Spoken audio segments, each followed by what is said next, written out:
લગભગ એને કહેવાય ને શોકમાં જે સાધન કરવાનું છે એ નથી કરતા આપણને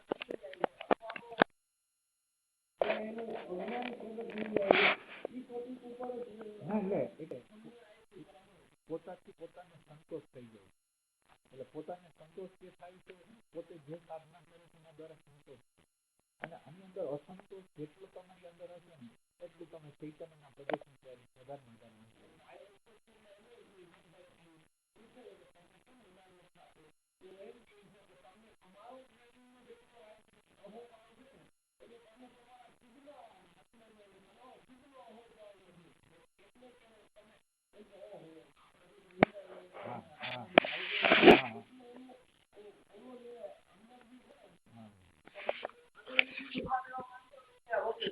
એ સાચી વાત છે.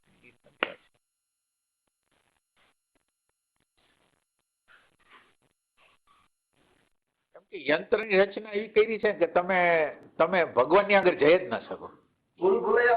એટલે આત્માને જાણવા કરતા પ્રકૃતિને જાણવી બહુ અઘરી છે. એટલે આત્મા તો જણાઈ જશે, પ્રકૃતિને તમે પેલા જાણો એ ક્ષેત્રે છે આપણને.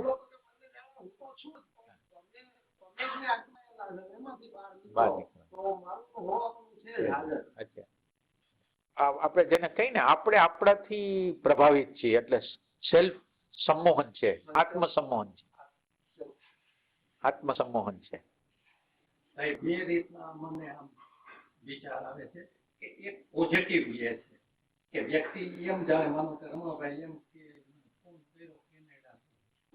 અહીંયા મને બહુ વધુ ધ્યાન ભજન થાય છે અને શાંતિ થાય છે. બરોબર? એટલે એને વાત કરી વાત રૂમ મળી ગયો તો કાંઈ વાત નહીં કરવાની, કોઈ મિત્ર નહીં, કોઈના ફોન ન આવે, કાંઈ નહીં. બધું અનુકૂળ થઈ ગયું, વ્યવહાર બધું અનુકૂળ થઈ ગયું, વાત રહી એના અંદરની. તો એને એમ કીધું કે મને મજા આવે છે અને અહીંયા અનુકૂળ. તો એ પોઝિટિવ. બીજું કે એક નેગેટિવ કે ભાઈ જે હજી થાય છે એ બરોબર નથી. એટલે સમયે તો એ રાખવી પડે કે હજી ભાઈ પૂર્ણ કક્ષાએ નથી પહોંચ્યા ત્યાં સુધી તો કાચું છે. તો એ ના એનો તમે અર્થ સમજો. માનો કે એમ કે છે ને કે મને ત્યાં મજા આવે છે. મજાનો અર્થ અત્યારે એટલો જ છે કે જે ત્યાંનું વાતાવરણ, ત્યાંનું બધું, પછી એકાંત, તમારે એકાંત, જે હળવા મળવાનું ક્યાંય નહીં. તો ઈ જે ઓલા બધા હળવા મળવાના દોડાદોડીના ને એ બધી વસ્તુ છે. એટલે એક માથા ઉપર એક બોજો લઈને જાતા હતા, એમાંનો અમુક બોજો છે ને ત્યાં હળવો થઈ ગયા ના. એટલે તમે ઇન્ક્વાયરી કરો બરાબર કે શેની હળવાશ થઈ. ચરમસીમાએ તો આપણે જે વાત કરી એ જ માન્ય રહે. બરાબર. પણ એક પોઈન્ટ એ માનો કે કોઈ વ્યક્તિ એમ કે તો પોઝિટિવ વ્યક્તિ કે માનો કે હું 5મું ભણ્યો તો આપણે એને કેવું પડે ને કે તું 5મું ભણ્યો. બરાબર. આપણે કીધું તું એસએસસી નથી તો એ તો પરફેક્ટ છે. બરાબર. એસએસસી નથી. બરાબર. આપણે તો એસએસસી એ લઈ જવાનો છે. બરાબર. પણ 5મું ધોરણ ભણ્યો છે તો ત્યાં સુધી પોઝિટિવ એ ગણાય ને કે 1 થી 5 તો બિચારો થયો. એમ લેવાય કે ના, ન લેવાય. ન લેવાય. આટલું નહીં લેવાનું. નર્વસ જ કરવા છે આપણે. ના એટલે વિષાદ તો ઉત્પન્ન થાય ને. તમે કુણા થઈને લ્યુકવોર્મ જેવા થઈને તમે થોડી યાત્રા કરવાના છે. ના એટલે વિષાદને જન્માવા માટે એને હતાશ કરવાની જરૂર છે. ખોટા પોઝિટિવ ના એમ નહીં. તમે વિચાર કરો, તમારે પોઝિટિવ લેવા, તમે પોઝિટિવ લ્યો છો પણ તમે તો સેકન્ડના. ભાઈ બીજી વાત તો હવે શિક્ષણની અધ્યાત્મ શિક્ષણની વાત. આ શિક્ષણનો હમણાં ટ્રેનિંગો લઈ આવ્યા. નવી જે શિક્ષણ નીતિ આવી ને 2090 એમાં એમ કીધું કે કોઈ છોકરાઓને તમારે એમ ન કહેવું કે તને નથી આવડતું, તને ફેલ થઈ ગયો છો, તને કઈ ના એટલે મેં સાંભળ્યું ના. એટલે મને ખ્યાલ આવી ગયો ના. એટલે ઈ છે સંસારની વાત છે.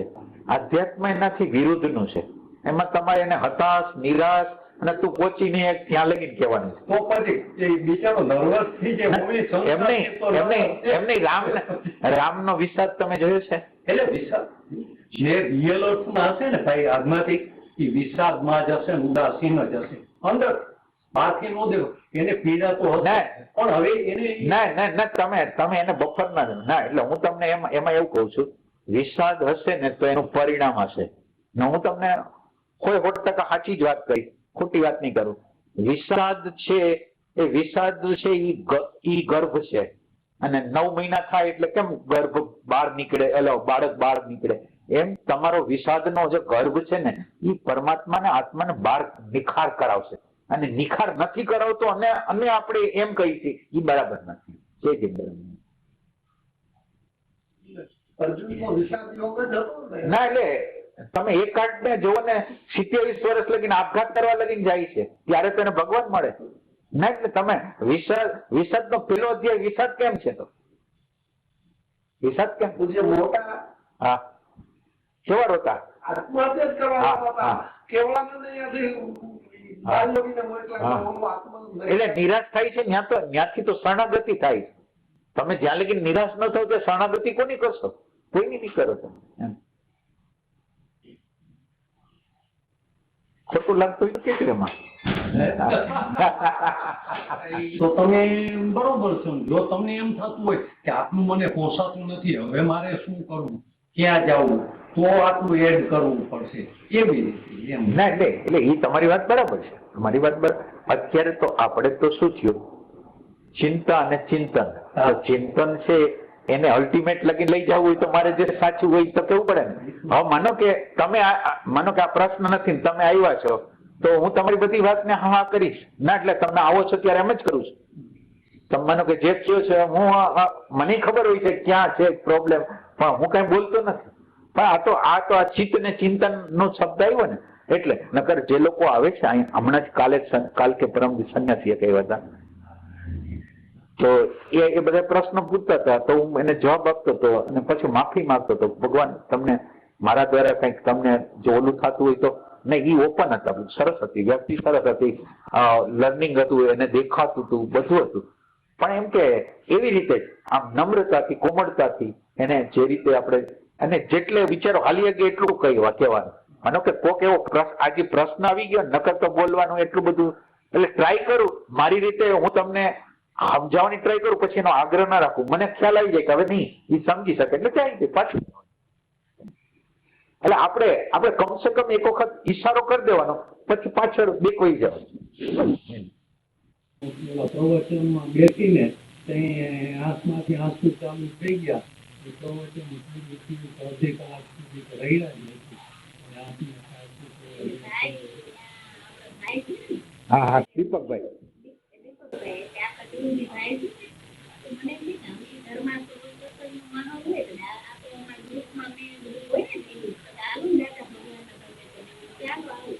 બરાબર. હા ના ના ના જવાય. તમને ઈચ્છા હોય તો જવાય.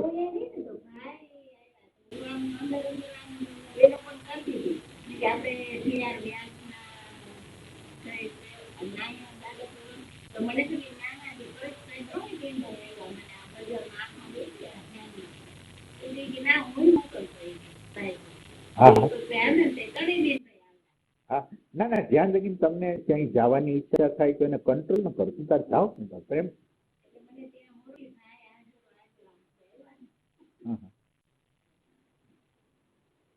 ના એટલે રુદન છે ને અંદર અંદર સપ્રેસ થયેલા આવેગો છે. એટલે વિષાદ નથી, સાયકોલોજીકલ ક્યાંક સપ્રેશન જે થઈ ગયું છે ને પછી આપણે એનું કોઝ સારું ગોતીએ છીએ અંદરથી, એનું કોઝ સારું ગોતી છે. પણ ઓમ અંદર છે ને કોઈ વેદના અંદર છે ને એ વેદના છે બહાર સાયકોલોજીકલ છે, અને એ સાયકોલોજીકલ કઈ છે એ મને ખબર નથી અત્યારે. એટલે એ ટાઈપનું અત્યારે હાલતું હોય.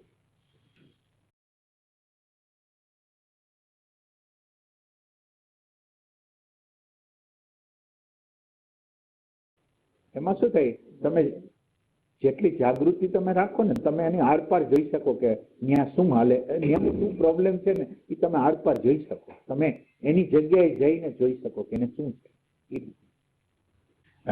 વ્યાસજી નું દ્રષ્ટાંત છે. વ્યાસજી કોઈ એક વ્યક્તિ આવ્યા એટલે એનો આદર કર્યો, સત્કાર કર્યો, પછી 4 વાગ્યા કે 5 વાગ્યા ને તો મને કે આને કાઢી નાખો, કાઢી મૂકો. એટલે એનો આખો ભાવ બદલાઈ ગયો. અંદરના ભાવ બદલાઈ જાય તો બહારના ભાવ બદલાઈ જાય. એટલે સંબંધોમાં બહુ ધ્યાન રાખવું પડે તમારે. તમારી સજાતીયતાના લોકોને તમે પસંદ ન કરો, તમે આમ આંખ બંધ કરીને ગમે એ લોકોને પસંદ કરી લ્યો તો છેલ્લે પરિણામ ખરાબ આવે. એટલે એટલી બધી જાગૃતિ રાખવી પડે કે આપણું અંદરનું જે છે ને પર્યાવરણ એને અનુરૂપ આ વ્યક્તિ છે કે નહીં, તો જ આપણે એની હારે કનેક્શનમાં રહેવાય. નકર ઈ જીવનની અંદર અનેક પ્રકારની સમસ્યા ઊભી કરે. તમે આંધળું ગમે એને રિલેશનમાં આવી જાવ તો બરાબર ના થાય. એટલે બહુ કાળજી રાખવી પડે. તમને કોઈ લોકો મારો પોતાનો અનુભવ છે, મને સહાય કરવા માટે તૈયાર હોય કે તમને અમે સાફ સફાઈ કરી ગઈ, હું કહું ના, તમારી જરૂર. એટલે એના હારા માટે કરી છે, કારણ કે એ લોકો એના માટે લાયક નથી હોતા, તો એને કોઈ કારણ વગર નેગેટિવિટી આવશે અને બિચારા એને ઈ બિચારા દોષમાં આવશે. હા, બિચારા વધારે બંધનમાં આવશે. તો આપણે એને કેર કરી કે એવા લોકોને આપણને મદદ કરવા તૈયાર છે, આપણને હેલ્પ કરવા તૈયાર નથી છૂટી વગર.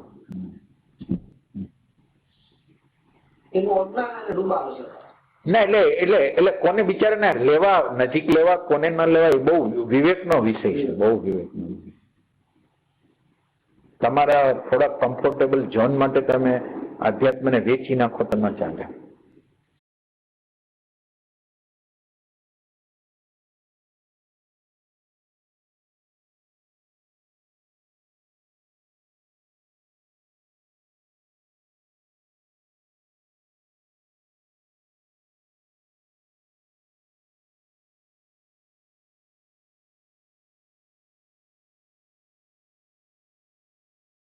અને આની અંદર તો કેવું છે કે જીવનના અંતિમ ક્ષણ લગીને તમે લર્નિંગ, અત્યારે મને માનો કે અમુક વસ્તુ કપાઈ ગઈ છે, મારે કેટલી વસ્તુ કાપવાની બાકી ઘણી છે. મારી નજર કપાઈ ગયું એના ઉપર નથી, કાપવાનું જે છે એના ઉપર મારી નજર છે. જેવું મને કપાઈ ગયું એના ઉપર નજર કરી તો હું સ્ટેગ્નન્ટ થઈ ગયો. ના, અને આપણી આગળ એટલા બધા લાખો કરોડો એટીટ્યુડ છે ને, એ દરેક ક્ષણે એના ઉપર કામ કરવાનું હોય છે. આપણને તો અંદાજ નથી કે આપણી અંદર શું પડેલું છે. તમને જયારે દેખાય ત્યારે ખબર પડે કે ઘણું, અને તમારી આગળ ખાલી અવેરનેસ નું તત્વ હશે, ખાલી જોશે તો બધું સમજાઈ જશે. એટલે એના માટે બહુ પુરુષાર્થ નથી, પણ એક વખત પેલા આપણને ખબર તો પડી હતી કે શું છે આ.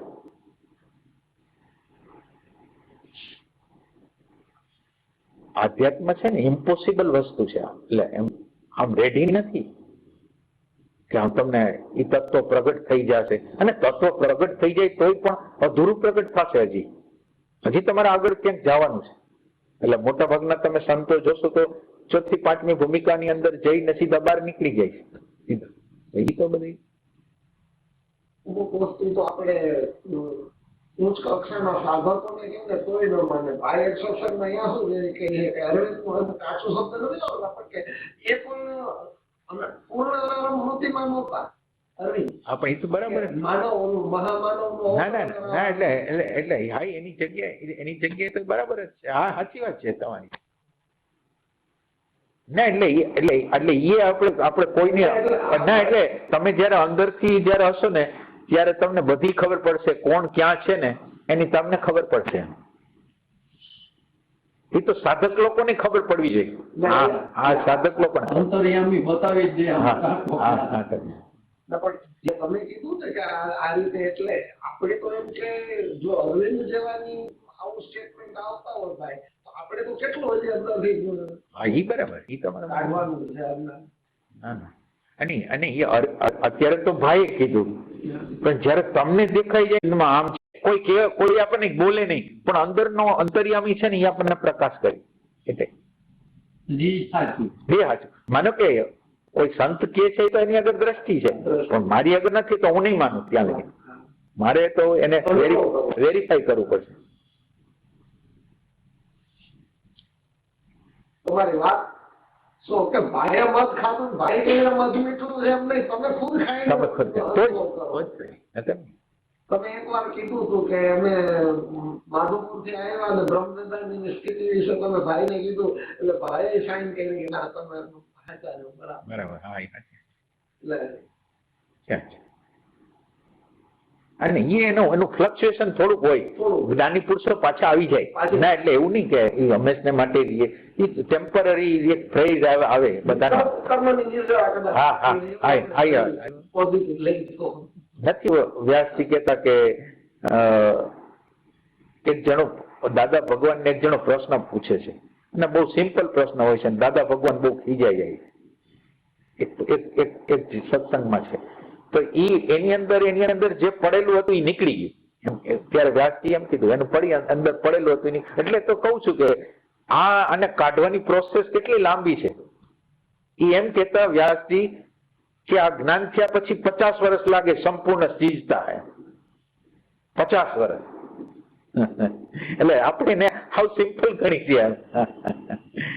નાના ગમાણકમાં બધા, એટલે આપણે સંપૂર્ણ મુક્તિ જો જોતી હોય ને તો તમારી નાની નાની બધી વસ્તુને સમજવી પડશે, જોવી પડશે, કાઢવી પડશે. સત્સંગમાં એમ નહીં કહી શકે આત્મજ્ઞાની તો અધ્યાત્મનું પાપા બદલી જ છે. પછી તમે જેમ કીધું 50 વર્ષ એ જાગૃતિ સાથે રહ્યું તો 50. એટલે લગભગ તો નીચે જ ડાઉન થવાનું જ આવે.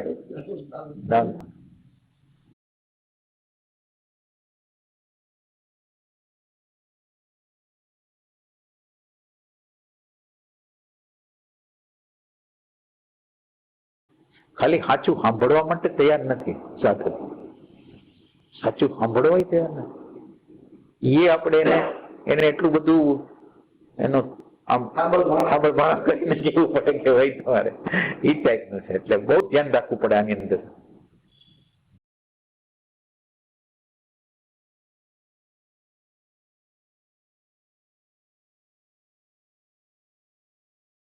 જ્ઞાનીની સંખ્યા ગણો તો 2 અત્યારના, એટલે જાહેરના 2, એક મહર્ષિ રમણ અને એક પૂર્ણતા વાળા 2 સંતો છે, બીજા કોઈ નહીં. એટલે બીજા અજ્ઞાતમાં જે હતા, અજ્ઞાતમાં નામ ન હોય એવા ઘણા હોય, પછી એવું નહીં, પણ જાહેરમાં ન હોય. જાહેરમાં 2 પૂર્ણતા કહેવાય.